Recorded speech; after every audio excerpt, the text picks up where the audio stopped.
मैं बेसिकली दो ही विधावां च काम कीता है, कहानी च ते वार्तक च। वार्तक बारे मैं कल गल करांगा, पर अज जिहड़ी मैं कहानी बारे गल करांगा उहदे नाल जुड़ी हुई गल मैं कहांगा कि असल च की है कि सब कोई भी बंदा लेखक बनन तो पहला पाठक हुंदा है। तुसीं जो भी वापर रहा वै वो हर रोज़ साडी रोज़ की जिंदगी भी अपने आप च कहानी हुंदी है। सिर्फ है वै कि वो कहानी नूं जो तुहाडे नाल निजी तौर पर वापर रहा है उस कहानी नूं तुसीं किवें पेश इस तरीके नाल कर सकदे हो कि वो किसी ढंग नाल जां तुहाडे पाठक तक कोई गल पहुँचा रही होवे या उस पाठक दे नाल जुड़ रही होवे क्योंकि उन्होंने लग रहा होए कि उन्होंने जिंदगी बारे या उहदी जिंदगी नाल जुड़ी हुई कोई गल दिसदी है तां जिहड़ी है आम कहानी। वरना तो की है एक कहानियां एक बस के सफ़र पर भी लिखियां गई वड्डे साडे लेखकां वल्लों। पर यह है कि असीं रोज़ सफ़र करते हैं बस च, पर असी हर कोई ये तो नहीं ना कर सकता कि बस का सफ़र किया तो जो उस दिन देखा तो उन्होंने उलीक दिता तो फिर वो जिन्हों कहते हैं विद्यार्थी लैवल की कहानी रह जाती है। सो मैं पहली गल तो यह कहना चाहना कि किसी भी लेखक लई चाहे वह कितना भी वड्डा अपने आप को मनदा होए या उन्होंने हुण जिहड़े उहदे समकाली भी मनन लग पैण, बहुत ज़्यादा जरूरी है कि वह लगातार पढ़ता रहे। नहीं तो वो एक अपने ही जिन्हों कहते शीश महल दे विच दायरे च रहिंदा, उन्होंने लगन लग पैंदा कि मैं बहुत मारका मार लिया, तो वो कई बारी अपने आप को रिपीट भी करन लग पैंदा है। सो एक ये गल तो दूजी गल है कि असल च लेखक बनने की संभावना हर एक हुंदी है। सिर्फ है वै कि तुहाडा तजर्बा, तुहाडी दिख, तुहाडे अंदर जिहड़ी दिमाग विच सोचण की शक्ति उन्होंने तुसीं किन्ना कु हर वक्त घड़ते रहंदे हो। हुण ये है कि मैं तुहानूं हुणे जिवें दस्सिया कि मैं तो दो ही विधावां च लिखिया है, पर जिहड़ा बतौर कहानीकार अज मैं तुहाडे सामने खड़ा वां, मेरी कहानियां दी फहरिस्त बहुत ही छोटी है। मैं कुल 14 कहानियां लिखियां ने 50 सालां च, यानी एवरेज जेकर कड्डो तो 4.5 साल बाद एक कहानी। हुण वो है कि कहानियां मेरियां जिहड़ियां ने वो कित्थों आईयां, ये सारी गल चों निकलणगियां। बहुत बारी की हुंदा है कि लोग कहानी कई बारी हुंदा है कि लेखकां दे सामने कोई पात्र हुंदा है जिहदे बारे सोच के वो कहानी जिहड़ी अपनी उणदे ने। मेरियां बहुतियां कहानियां जिहड़ियां ने असल चों पात्र बारे नहीं ने। पात्र मैं सिरजे ने मैं कल भी किसी के सवाल के जवाब में गल कही सी कि मेरियां बहुतियां कहानियां तकरीबन 90% इंज दियां ने जो मैंने ख्याल आया, फिर उस ख्याल का संचार करन लई मैं पात्र उणिया या प्लॉट उणिया। और एक कल विद्यार्थी ने सवाल भी पूछा सी भी तुहाडियां कहानियां दे विच उन्हें मेरा क्रिटिसिज्म किया सी, जिहड़ा मैनूं बिल्कुल खिड़े मत्थे स्वीकार है कि मेरियां कहानियां दी ये सीमा भी है कि क्योंकि मेरे मन च ख्याल आंदा उहदा मैं संचार करन लई कई बारी बहुत सीधी तौर पर भी गल करता वां। हुण मैं अपनी सिरजण प्रक्रिया की जो गल करदा ना, मेरी जिहड़ी पहली कहानी है ना वो प्रीतलड़ी छपी सी 1973 च, उदों मैं हाले आप 18 साल का नहीं सी होया। सो मैं उन्होंने कहना हुन्ना कि वो मेरी नाबालग बंदे की लिखी हुई बालग कहानी सी पहली, क्योंकि मैं लिखता पहला भी रहा नवां जमाना जो बच्चों के तौर जिस तरह बच्चे कहानियां लिखते वो कहानियां कुछ जो मैं 10-12 साल का सी छपियां भी, पर उसी जिवें न्याणे लिखते हैं न्याणिਆਂ वास्ते लिखते हैं। ये मेरी पहली अडल्ट कहानी सी, नाम सी अपने घर। हुण मैं ना तुहानूं इन्हें कहानी की सिरजन प्रक्रिया चों ये दसांगा कि बेसिकली कि लेखक जिहड़ा वै वो हर एक दा अपना तरीका हुंदा। परवाना जी अज सवेरे गल करके गए ने, परवाना जी नूं समाज जिहड़ा जो दिस रहा है, जो चुभदा है, खासकर आर्थिक पक्षों जिहड़ा जो वापर रहा है पंजाब की किरसानी च वो इन्हां नूं चुभदा है, तो इन्हां दे नावल निकलते हैं। हुण मेरे नाल इंज नहीं होया, पर मैं एक होर गल दसांगा जिहड़ी ये करन तो पहलां कहांगा, जिहदे बारे मैं थोड़ा जिहा जिन्हों कहंदे ना कंपनी की मशहूरी अपनी एक गल करन लगा जिहदे बारे बहुत घट ध्यान आलोचकों वल गया। वो है कि वो एक मजबूरी चों निकली हुई गल सी। मैं तुहानूं दस्सिया ही मैं कहानियां बहुत घट लिखियां। 73 च पहली कहानी लिखी, उस तो बाद अगली कहानी मैं लिखी 12 साल ना 6 साल बाद, कोई 77-78 च। उस तो बाद अगली कहानी लिखी 84 च। फिर 84 तो लैके 99 तक 15 साल मैं कोई कहानी नहीं लिखी। फिर मैं 99 च आके कहानी लिखी जलावतन। हुण 2002 ਦੇ ਵਿੱਚ ਰਜਿੰਦਰ ਬਿਮਲ ਪ੍ਰਕਾਸ਼ਕ ਹੁੰਦਾ ਸੀ, ਉਦੋਂ ਨਵਾਂ ਜ਼ਮਾਨਾ ਨਾਲ ਜੁੜਿਆ ਸੀ। ਉਹ ਕਹਿੰਦਾ ਤੁਹਾਡੀ ਨਾਲ 6 ਕਹਾਣੀਆਂ ਹੋ ਗਈਆਂ, ਕਿਤਾਬ ਛਾਪੀਏ। ਹੁਣ ਤੁਹਾਨੂੰ ਪਤਾ ਕਿਤਾਬ ਜਿਹੜੀ ਉਹਦਾ ਕੋਈ ਸਾਈਜ਼ ਨਹੀਂ ਹੋਣਾ ਚਾਹੀਦਾ। ਮੇਰੀਆਂ 6 ਕਹਾਣੀਆਂ ਰਲ ਕੇ ਮੁਸ਼ਕਿਲ ਨਾਲ 50 ਸਫ਼ੇ ਬਣਦੀਆਂ ਸੀ, ਤੇ 50 ਸਫ਼ੇ 'ਚ ਕਿਤਾਬ ਨਹੀਂ ਕਿਤਾਬਜੀ ਬਣ ਸਕਦੀ ਸੀ। ਤੇ ਮੈਂ ਇੱਕ ਐਕਸਪੈਰੀਮੈਂਟ ਕੀਤਾ, ਉਹ ਇਹ ਸੀਗਾ ਕਿ ਮੈਂ ਪਹਿਲੀ ਵਾਰੀ ਇਹ ਕੀਤਾ ਕਿ ਮੈਂ ਹਰ ਕਹਾਣੀ, ਕਿਉਂਕਿ ਮੈਨੂੰ ਹਮੇਸ਼ਾ ਖੁਦ ਲੱਗਦਾ ਰਿਹਾ ਕਿ ਜਦੋਂ ਮੈਂ ਕਹਾਣੀ ਪੜ੍ਹਦਾ ਮੈਨੂੰ ਲੱਗਦਾ ਕਿ ਲੇਖਕ ਦੇ ਮਨ 'ਚ ਖਿਆਲ ਕਿਉਂ ਆਇਆ ਤੇ ਕਿੱਥੋਂ ਆਇਆ। ਬਤੌਰ ਪਾਠਕ ਮੈਨੂੰ ਇਹ ਲੱਗਦਾ ਰਿਹਾ। ਮੈਂ ਇੱਕ ਐਕਸਪੈਰੀਮੈਂਟ ਕੀਤਾ ਕਿ ਮੈਂ ਹਰ ਕਹਾਣੀ ਦੇ ਨਾਲ ਉਸ ਕਹਾਣੀ ਦੀ, ਜਿਹਨੂੰ ਅੱਜ ਕੱਲ੍ਹ ਸਿਰਜਣ ਪ੍ਰਕਿਰਿਆ ਕਹਿਣ ਲੱਗ ਪਏ ਆ, ਉਸ ਕਹਾਣੀ ਦੇ ਪੁੰਗਰਨ ਬਾਰੇ ਇੱਕ ਛੋਟਾ ਜਿਹਾ ਆਰਟੀਕਲ ਦਿੱਤਾ। ਉਹ ਮੇਰੀ ਪਹਿਲੀ ਕਹਾਣੀ ਜਲਾਵਤਨ ਇੰਝ ਕਿ 6 ਕਹਾਣੀਆਂ ਨੇ, ਤੇ 6 ਕਹਾਣੀਆਂ ਦਾ ਜਿਹਨੂੰ ਕਹਿੰਦੇ ਨੇ ਨਾਲ ਵੇਰਵਾ ਹੈ ਕਹਾਣੀ ਤੋਂ ਬਾਅਦ। ਕਹਾਣੀ ਤੋਂ ਬਾਅਦ ਇਸ ਲਈ ਹੈ ਕਿ ਪਾਠਕ ਪਹਿਲਾਂ ਹੀ ਪੜ੍ਹਨ ਤੋਂ ਪਹਿਲਾਂ ਨਾ ਮੇਰੇ ਮਨ ਦੀ ਗੱਲ ਜਾਣ ਲਏ, ਆਪੇ ਪਹਿਲਾਂ ਪੜ੍ਹ ਲਏ ਫਿਰ ਦੇਖੇ। ਹੁਣ ਆ ਜਿਹੜੇ ਪਰਵਾਨਾ ਜੀ ਇਸ ਵੇਲੇ ਬੈਠੇ ਹੋਏ ਨੇ ਨਾ, ਇਹ ਮੇਰੇ ਸਭ ਤੋਂ ਵੱਡੇ ਆਲੋਚਕ ਵੀ ਨੇ। ਇਹਨਾਂ ਨੇ ਨਾ ਜਦੋਂ ਕਿਤਾਬ ਛਪੀ ਤੇ ਮੈਨੂੰ ਆ ਕੇ, ਇਹਨਾਂ ਨੂੰ ਪਤਾ ਨਹੀਂ ਯਾਦ ਹੋਏ ਕਿ ਨਾ ਹੈ, ਮੈਂ ਇਹਨਾਂ ਨੂੰ ਯਾਦ ਕਰਾਨਾ ਅੱਜ ਸਾਰਿਆਂ ਦੇ ਵਿੱਚ ਬਹਿ ਕੇ। ਇਹਨਾਂ ਨੇ ਕਿਹਾ ਕਿ ਇਹ ਬੜਾ ਵਾਹਿਆਤ ਕਿਸਮ ਦਾ ਐਕਸਪੈਰੀਮੈਂਟ ਹੈ ਕਿ ਵੀ ਪਾਠਕ ਦੇ ਨਾਲ ਕਹਾਣੀ ਵੀ ਉਹਨੂੰ ਦੱਸੋ ਕਿ ਇਹ ਮੇਰੀ ਇਹ ਸਿਰਜਣ ਪ੍ਰਕਿਰਿਆ ਸੀ, ਪਾਠਕ ਨੂੰ ਤੁਸੀਂ ਉਂਗਲ ਫੜ ਕੇ ਤੁਰਾ ਰਹੇ ਹੋ।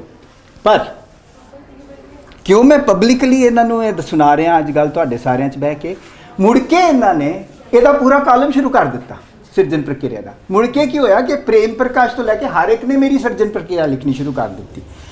ਪਰ ਪੰਜਾਬੀ ਵਿੱਚ ਪਹਿਲੀ ਕਿਤਾਬ ਜਿਹੜੀ ਕਿ ਸਿਰਜਣ ਪ੍ਰਕਿਰਿਆ, ਲਫ਼ਜ਼ ਮੇਰਾ ਘੜਿਆ ਨਹੀਂ ਸੀ, ਮੇਰਾ ਤਾਂ ਸੀ ਕਿ ਕਹਾਣੀ ਦਾ ਪਿਛੋਕੜ ਕੀ ਹੈ, ਉਹਨੂੰ ਇੱਕ ਆਲੋਚਨਾਤਮਕ ਜਿਹਾ ਦੇ ਕੇ ਨਾ ਹੈਡਿੰਗ ਅਖਬਾਰੀ, ਮੇਰੀ ਸਿਰਜਣ ਪ੍ਰਕਿਰਿਆ। ਮੁੜ ਕੇ ਪੰਜਾਬੀ 'ਚ ਹੋਰ ਤੇ ਹੋਰ ਕਿਤਾਬਾਂ ਨਿਕਲਣੀਆਂ ਸ਼ੁਰੂ ਹੋ ਗਈਆਂ।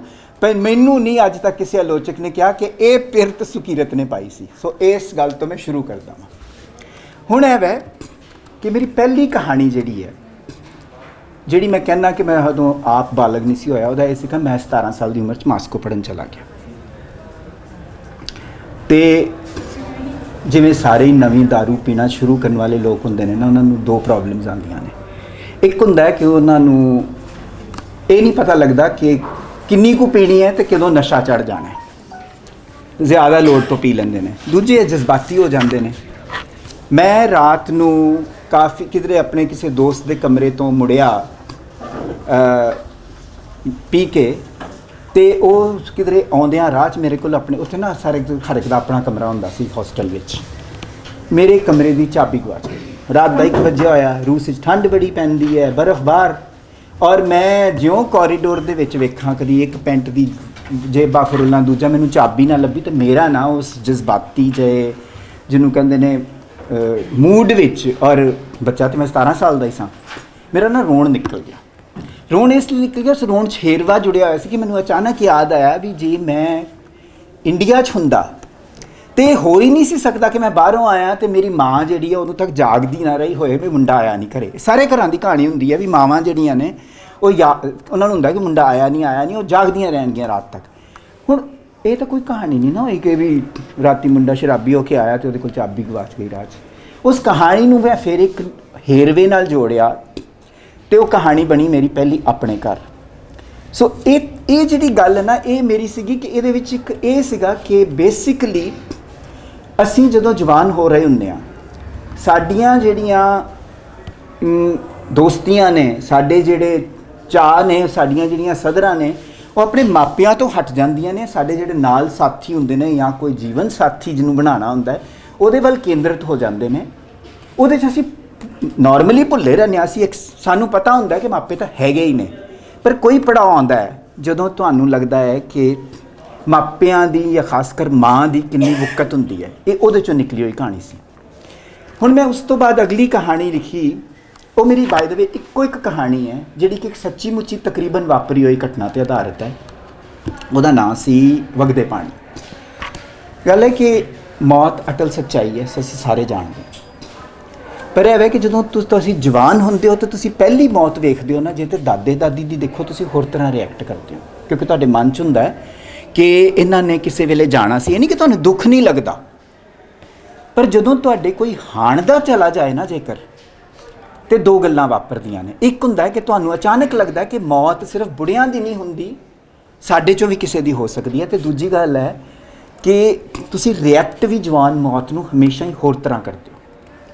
ਇਹ ਕਹਾਣੀ ਮੈਂ ਕਿਉਂ ਕਹਿ ਰਿਹਾ ਕਿ ਇਹ ਕਹਾਣੀ ਤਕਰੀਬਨ ਸੱਚੀ ਘਟਨਾ 'ਤੇ ਆਧਾਰਿਤ ਹੈ। ਮੈਂ ਉਦੋਂ ਰੂਸ ਹੀ ਪੜ੍ਹਦਾ ਸੀ। ਅਸੀਂ 1 ਮਹੀਨੇ ਲਈ ਬਾਹਰ ਗਏ ਹੋਏ ਸਾਂ ਛੁੱਟੀਆਂ ਕੱਟਣ ਵਾਸਤੇ। ਸਾਨੂੰ ਲੈ ਕੇ ਜਾਂਦੇ ਹੁੰਦੇ ਸਨ ਯੂਨੀਵਰਸਿਟੀ ਵੱਲੋਂ, ਔਰ ਸਮੁੰਦਰ ਦੇ ਕੰਢੇ ਸਾਂ ਅਸੀਂ, ਕਈ ਮੁਲਕਾਂ ਦੇ ਲੋਕ ਸਾਂ, ਪਾਕਿਸਤਾਨੀ, ਹਿੰਦੁਸਤਾਨੀ, ਸ੍ਰੀਲੰਕਾ ਦੇ, ਅਰਬੀ, ਅਫਰੀਕੀ ਵੀ ਸਨ।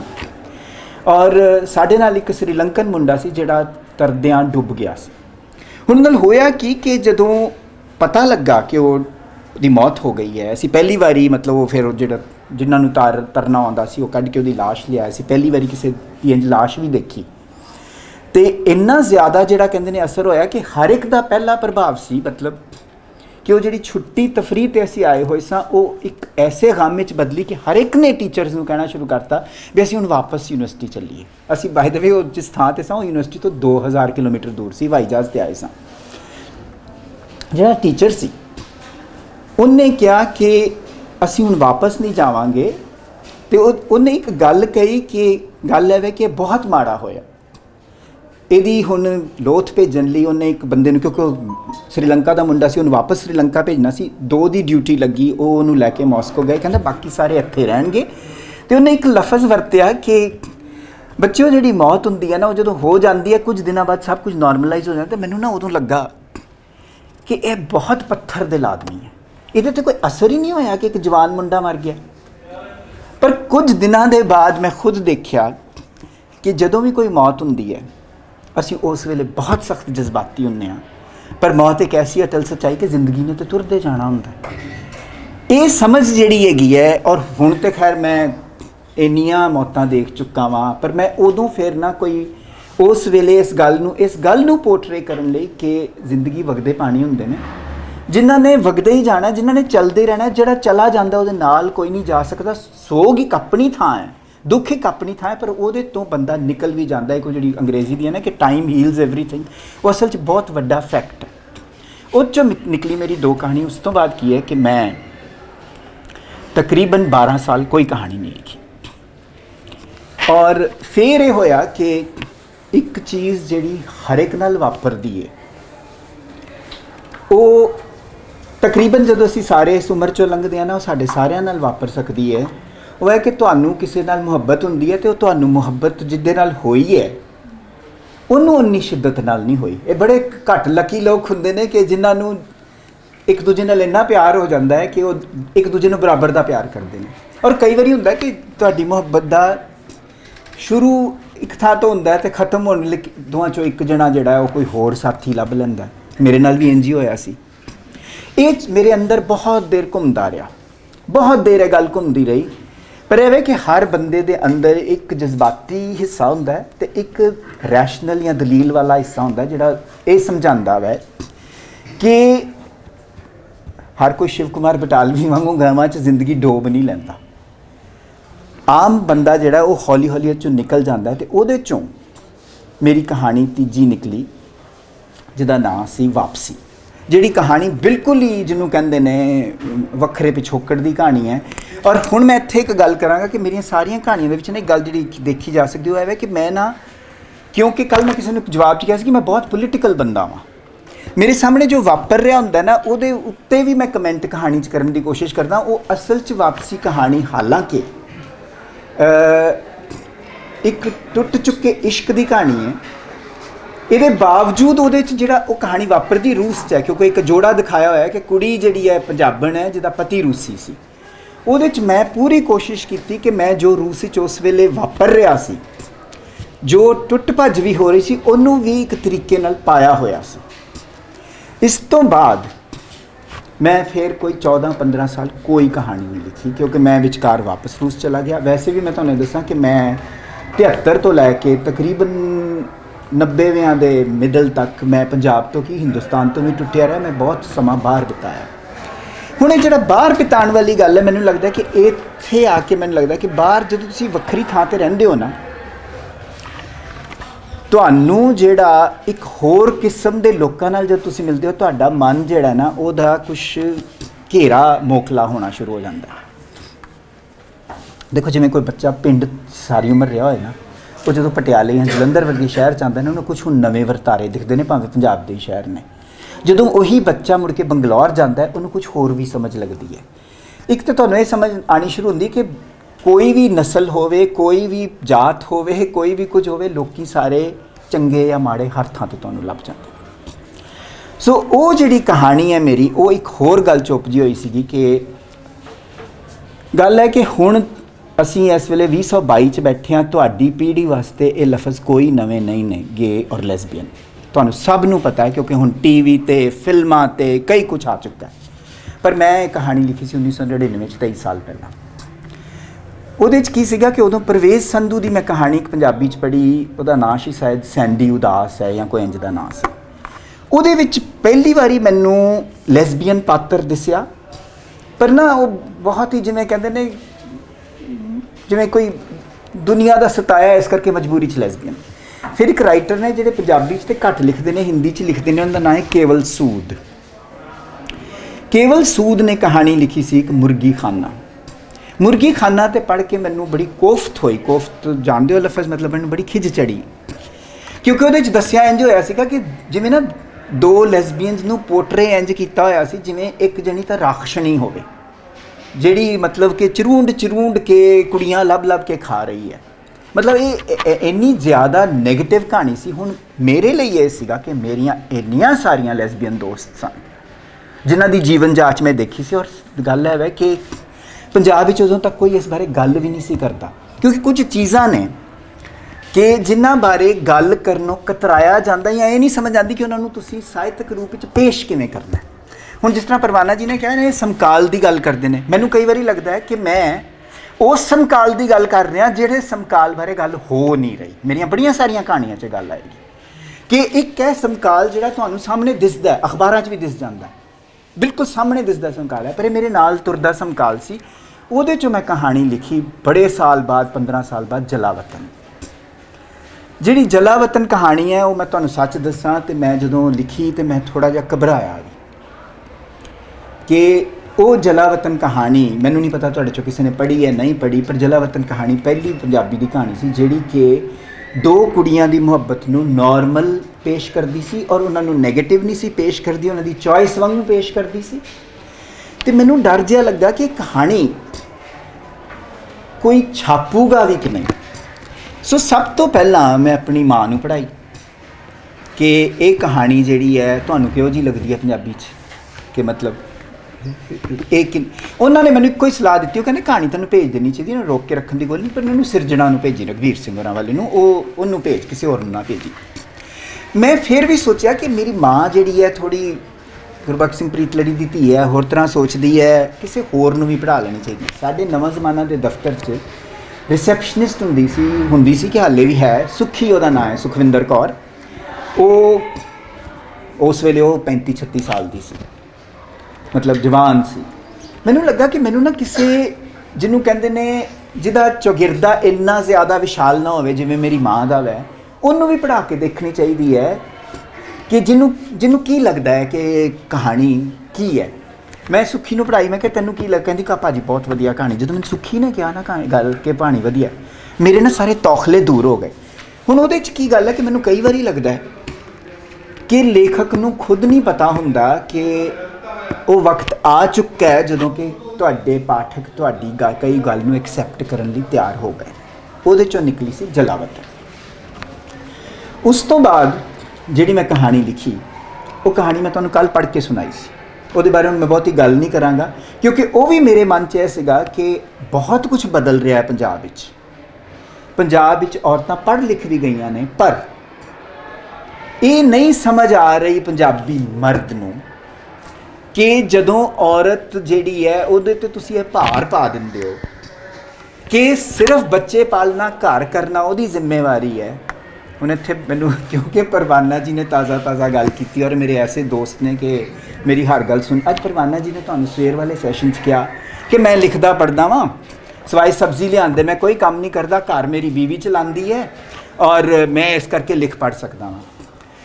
ਹੁਣ ਐਵੇਂ ਕਿ ਇਹ ਗੱਲ ਇਹਨਾਂ ਨੇ ਬੜੀ ਸੌਖੀ ਕਹਿ ਦਿੱਤੀ। ਪਰਵਾਨਾ ਜੀ ਦੀ ਬੀਵੀ ਨੂੰ ਜਿਹੜੇ ਨਹੀਂ ਜਾਣਦੇ ਉਹਨਾਂ ਨੂੰ ਮੈਂ ਦੱਸ ਦਿਆਂ ਕਿ ਪਰਵਾਨਾ ਜੀ ਦੀ ਬੀਵੀ ਘਰੇਲੂ ਔਰਤ ਨੇ, ਉਹਨੇ ਸਾਰੀ ਉਮਰ ਨੌਕਰੀ ਕੀਤੀ।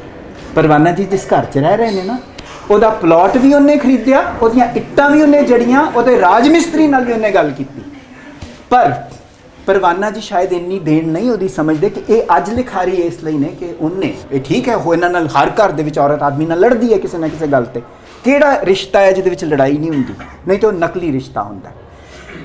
ਇਹਨਾਂ ਨੂੰ ਵੀ ਮੈਨੂੰ ਲੱਗਦਾ ਕਿ ਨਹੀਂ ਸਮਝ। ਹੁਣ ਗੱਲ ਇਹ ਹੈ ਕਿ ਕਿੰਨੇ ਕੁ ਲੋਕ ਨੇ ਜਿਹੜੇ ਕਹਿ ਸਕਦੇ ਨੇ ਕਿ ਕੋਈ ਔਰਤ, ਤੁਸੀਂ ਕਦੀ ਸੁਣਿਆ ਜਿਹੜੀ ਕਹਿੰਦੀ ਹੋਵੇ ਕਿ ਵੀ ਮੈਂ ਬਹੁਤ ਦੇਣਦਾਰ ਆਪਣੇ ਪਤੀ ਦੀ, ਕਿ ਇਹਨੇ ਘਰ ਚਲਾਇਆ ਤੇ ਮੈਂ ਐਡੀ ਵੱਡੀ ਹੋ ਸਕੀ? ਉਹ ਕਹਿ ਨਹੀਂ ਸਕਦੀ, ਕਿਉਂਕਿ ਇਹਨੇ ਵੱਡੀ ਹੋਣ ਦੇ ਨਾਲ ਵੀ ਇੱਕੋ ਇੱਕ ਪੰਜਾਬੀ 'ਚ ਉਦਾਹਰਨ ਹੈ ਜੇ ਵੈਸੇ, ਔਰ ਵੀ ਹਰ ਉਦਾਹਰਨ ਜਿਹੜੀ ਹੁੰਦੀ ਹੈ ਨਾ ਉਹ ਅਸਲ 'ਚ ਦੱਸਦੀ ਹੈ ਕਿ ਰੂਲ ਹੈ ਤੇ ਇਹਦੀ ਐਕਸੈਪਸ਼ਨ ਹੈ। ਉਹ ਹੈ ਇਮਰੋਜ਼ ਤੇ ਅੰਮ੍ਰਿਤਾ ਪ੍ਰੀਤਮ ਦੀ, ਕਿ ਇਮਰੋਜ਼ ਨੇ ਆਪਣੀ ਸਾਰੀ ਜ਼ਿੰਦਗੀ ਤਕਰੀਬਨ ਅੰਮ੍ਰਿਤਾ ਜੀ ਲਈ ਗਾਲ ਦਿੱਤੀ। ਮੈਂ ਤੇ ਉਸ ਪੀੜ੍ਹੀ 'ਚੋਂ ਨਾ ਜਿਹੜਾ ਅੰਮ੍ਰਿਤਾ ਜੀ ਨੂੰ ਜਾਣਦਾ ਸੀ, ਉਹਨਾਂ ਦੇ ਘਰ ਜਾਂਦਾ ਸੀ। ਤੁਸੀਂ ਅੰਮ੍ਰਿਤਾ ਜੀ ਦੇ ਘਰ ਜਾਂਦੇ ਸੋ, ਸੁਕੀਰਤ ਚਾਹ ਪੀਏਗਾ, ਇਮਰੋਜ਼ ਚਾਹ ਬਣਾ ਕੇ ਲਿਆ।